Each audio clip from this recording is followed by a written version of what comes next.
Hello and welcome to the paper number 2 textual analysis feedback video.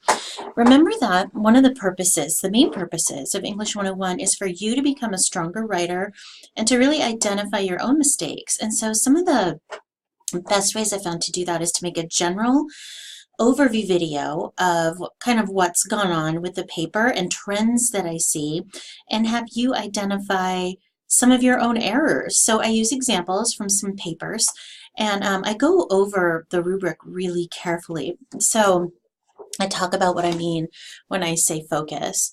So for focus, what I mean by focus is the main purpose is clear, and you do that by having a really strong thesis, topics, sentences that follow from it, and forecasting statements. And usually those are transitioning from one big idea in the paper to another. In the textual analysis, that means that from one episode to another, you'd say this happened in this previous episode, but it's carried on further in this other episode, or something like that. Focus is not usually one of the main problems. Most of the time people have a pretty strong focus. Development, this is where I see a lot of people kind of falter. And this is where that evidence and analysis piece really come into play. And remember, development is more than just a summary of the episode. And I can't stress this enough. It's not just the summary. That's not what you're doing in the textual analysis. You are making a claim, you're supporting that claim with evidence, very specific evidence from the episode, not an entire summary of the episode, and then you're analyzing it. So you're saying, what does that mean? Why is it important? Why does it matter? And that's really important. And this is where people lose a lot of points, is in development. Organization is just how the paper is organized. Is it unified? Does it have an introduction and conclusion that makes sense and that go together? Usually that means that the introduction and the conclusion are somehow related. You know, if you start with a quote from the television show, then you end by somehow answering that quote or speaking further to that quote. Use of sources, it just means that you use the choices from the prompt. Style means it's different than editing. Style is the way that your voice is captured on paper. So do you express your ideas clearly? Or is your stuff muddled up with sometimes lots of big words, or sometimes you have some language issues that make it really difficult to understand your main point? Do you have a confident and sophisticated writing style, meaning that you vary your sentences and that you have lots of different ideas going on, but you smoothly integrate quotations, you have varied sentences, your word choice is appropriate and really strong for this paper, and do you have logical transitions? Editing, people lose a lot of points on editing. That just means that is your paper free from grammar and punctuation errors? Your paper format, that MLA format, is correct?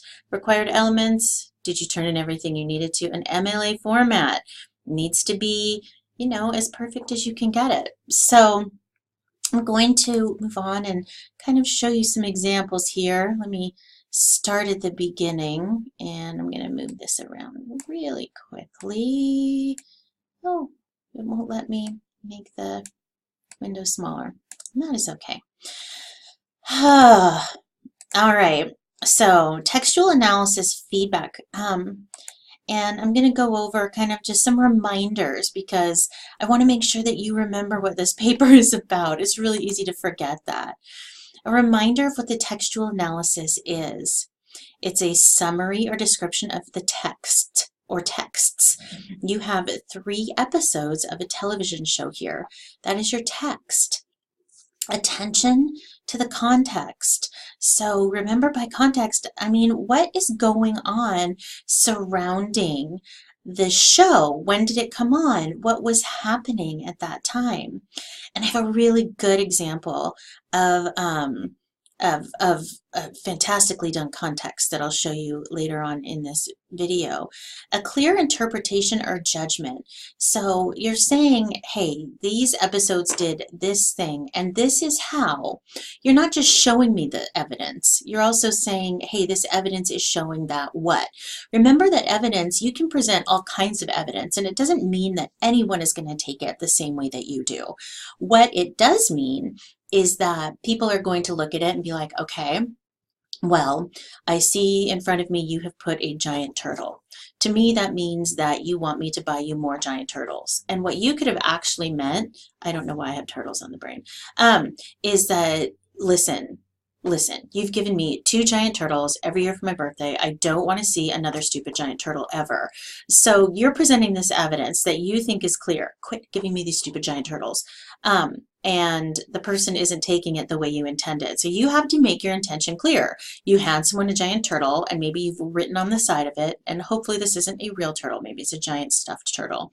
Thank you so much for all of your turtles. I appreciate all of the many turtles that you've given me. I have 2 giant turtles that are taking over, you know, the shelf in my room, and I would love to not have any more giant turtles. It's not that I don't appreciate the turtles. It's that I've got enough turtles. I'm so sorry. I have no idea why turtles are in my brain. And then you need to have reasonable support for your conclusion. And that support is just the evidence. It's the evidence. It needs to be reasonable. Support and evidence is not a summary. It is hand-picked perfection that shows your point clearly and perfectly. So you're taking a tiny piece of evidence. If your piece of evidence is in a book, you're not handing someone the whole book and saying, there's my evidence. What you're doing is you're pointing to a very specific sentence or part of a sentence and saying, look, here's my evidence, this passage right here. So you're being much more specific. And a lot of people go wrong these 3 really. Most of the time people don't have a problem with the summary. They either leave the context out, they don't include any analysis, and their support is just not as specific as it could be. The details, remember, these are the details. It asks you to select a successful television show and using evidence from at least 3 episodes, define what makes it a success. And you must select a particular aspect of the episode that appears in each of the 3 episodes to focus your analysis on. So that's what you're doing here, the grading process. So focus, we just talked about focus. You need to have a very strong thesis, and your thesis statement should forecast what you're going to be talking about in the paper. You need to have topic sentences that you can see. When you look at the thesis, you can say, oh, I anticipate that the topic sentences are going to be about this and this. I'll show you an example of that in just a minute. And then you need to have support to back up your topic sentences. So your focus always needs to come back to the thesis statement. In every body paragraph, you're going to have a topic sentence, and you should be like, yep, I saw a piece of this topic sentence. I saw it forecasted in the thesis. I'm sorry, forecast, not forecasted. Forecasted in the thesis. I saw this evidence and analysis forecast in the thesis. Everything hops back to this thesis because your focus is just on this stuff that you included in the thesis. That doesn't mean that you cannot expand upon that stuff. It does mean that you should not start throwing stuff in there that you haven't anticipated in your thesis statement. So that thesis statement is really important. Let's take a look at some examples here. And these are from student papers. There's no names on them, so no worries. So let's look at this entire introduction paragraph. Hawkins, Indiana, 1983. Well, first let's look at the title, which is great. People are tubular about Stranger Things. So what a fantastic title, right? It gets you into that 80s lingo, totally tubular, Stranger Things. So it gives you that mood, that 80s mood. Hawkins, Indiana, 1983. Very intriguing. 10 hours into Dungeons and Dragons, 4 kids are having the time of their lives. Mike Wheeler, Lucas Sinclair, Dustin Henderson, and Will Byers are all best friends and would do anything for one another. When Will goes missing, it's up to the boys to find him. They run into obstacles along the way, most of them coming from Hawkins' laboratory, such as the agents trying to kill the boys for attempting to find out the truth about Will, the Demogorgon, the monstrous beast that kidnapped Will, and Eleven, the mysterious girl with shaved head and telekinesis powers. Now here's the thesis statement. Netflix hit TV series Stranger Things is captivating all viewers for its nostalgic 80s feel, its characters, and its unique genre. So just by looking at this thesis statement, which isn't perfect, it's not perfect, and the introduction isn't perfect, but it's pretty good. We know that this is captivating. not for all viewers. I'm sure some viewers hate it. For its nostalgic 80s feel. So you can tell that this is going to have a section in the paper about the nostalgic 80s feel. You're going to tell it's going to have a section about its characters, although I'd like to know what about its characters. So in the thesis, I'd like it to be even more specific. And its unique genre, and again, really good, but I'd like it to be even more specific. What about its unique genre? What makes it different and weird? We haven't really seen something like this before too much. So I'd like just a tiny more bit of a hint here, but it's great. The Big Bang Theory with Benefits. That's such a great title for so many reasons. And I'm going to talk here about this thesis statement. A great opening. Well, today we tried masturbating for money. That's a funny opening. It gets your attention.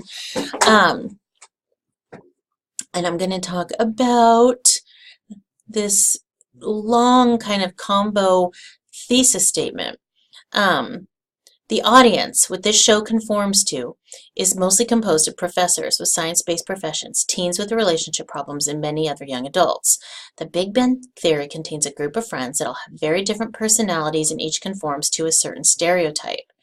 This group of friends is composed of 4 male scientists and 3 women, as shown in the staircase implementation, the roommate transmogrification, and the flaming spittoon acquisition. The Big Bang Theory uses stereotypes, relationships, and flashbacks to display the theme that all friends have their quirks, but they will be there for you when the time comes.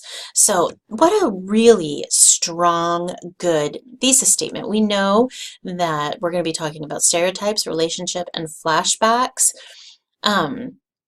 And that it's going to keep going back to this theme of friends have their quirks, may not be perfect at times, but it will be there for you when the time comes. And I put up this next part to just show a really good topic sentence. The roommate transmogrification is an example of how this critically acclaimed television show uses relationships to create a sense of humor and a connection to the audience. So they have this relationship section here. So this thesis statement right here, you can see the piece of it. Oh, wait. You can see it's hinted at right up here. So that's exactly what, not a thesis statement, I'm sorry, a topic sentence.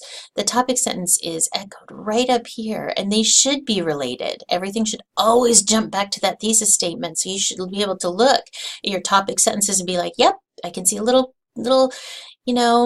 shout out to it up here. And so this is really fantastic, really well done. Development is that piece where people just tend to falter. And so remember that evidence is reasons, examples, names, numbers, and sensory details that support your topic sentence. And usually that's going to be examples in this paper from the show, those very specific, precise examples that show that your topic sentence is true. And then you're going to analyze it really carefully. So analysis is so important, and I have some examples here. BNN is a new age police comedy with excellent cast and outstanding production. But this isn't what makes the show so unique and great. According to the Series Views article, so they brought in another source. The show, being a comedy, obvious enough, doesn't use any laugh tracks or live audience to record laugh. And then they go further on and explain, they analyze, what does that quote mean? They explain what it means for their purposes to their reader. Instead, they just provide the viewer with a sketch where they themselves can describe if it's funny enough for them or not. And that's what makes this show unique and non-pressuring. So that's good. I'd like to see even a little more analysis because you can, the evidence isn't super clear. It's a quote. I'd like there to be even more analysis. So this is a great start, but I want you to keep on going. This is kind of the norm and what I see a lot of. And it's not necessarily bad because it's the norm, but it is something where there is this great opportunity for you to improve your paper.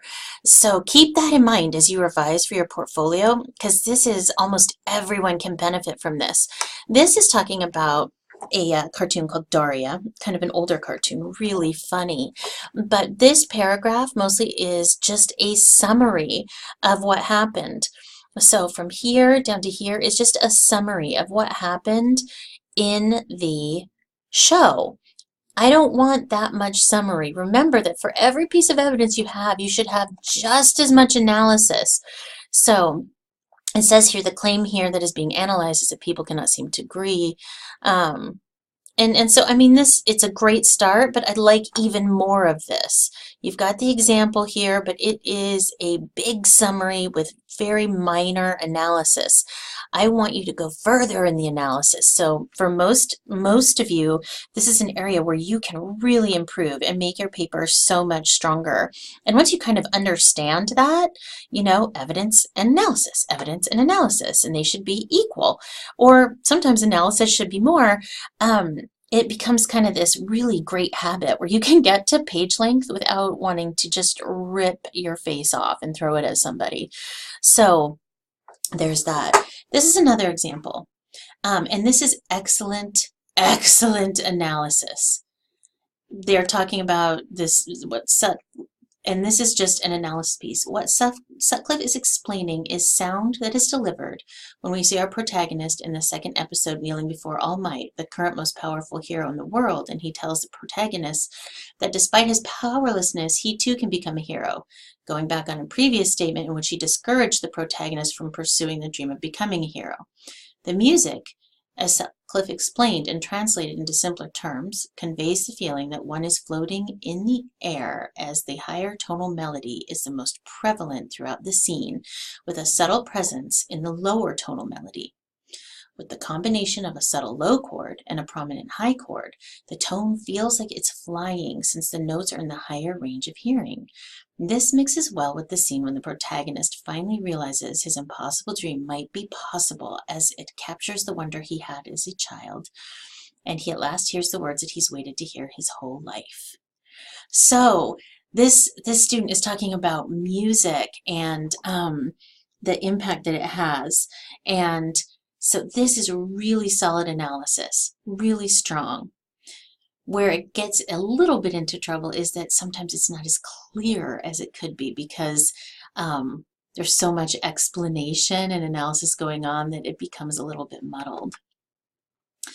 Organization is just, it should have all of these things, which we've already talked about. Required elements, remember it needed to be 4 to 6 double-spaced pages, name and page number on each page, 2 outside reputable sources, in addition to your episodes, turned in on time, rubric is on Canvas. And some final notes that I've noticed. Do you remember at the very beginning when I talked about context? Many of you have absolutely left out the context. So what was happening in the world or in the culture that made this show resonate with people? It had to be a popular show, so what made it resonate with people? Right here, this is an excellent example of context.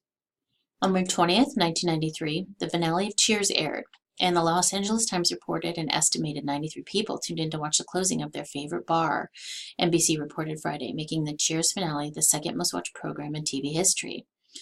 42.4 million U.S. homes tuned into NBC to say goodbye to a show that, 11 years earlier, was almost canceled because of poor ratings.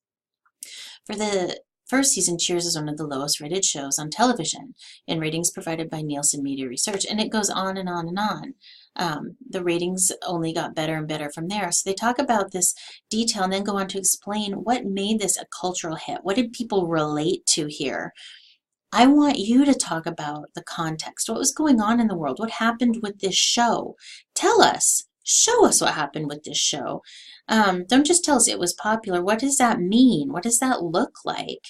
And then go into that why, that big why. Why did it connect with people? A couple other final notes. Quotes. Make sure to introduce, integrate, and explain your quotations. So this is you need to make sure with every quote that you introduce it. So who says it? You need to integrate it into your sentence, and you need to explain what it means. From Bon Jovi to Mom Jeans, the 80s was a decade of bold statements. Stranger Things highlights all cultural parts of that time period. I'd like to see a little bit more of an introduction here, but they do it on the back end, which is fine. I think there's a lot of nostalgia for millennials because even though we didn't live it, we experience it all the time. Says Shannon Perser, who plays Barb Holland in Stranger Things. Teens are enticed by the 80s. So that's the explanation. I'd like to see even more explanation, but I want you to introduce it. Who says this and why do they matter? Why are they important? This matters and this is important because she is an actress playing a teen in Stranger Things and resonates and really has a strong connection with this. So it's going to appeal to people. Make sure MLA format is followed. Remember that titles. This is the show 13 Reasons Why. Titles are going to be either in italics or in quotes. So if it's a longer title, movie length, it's going to be in italics. If it's a shorter title, like the name of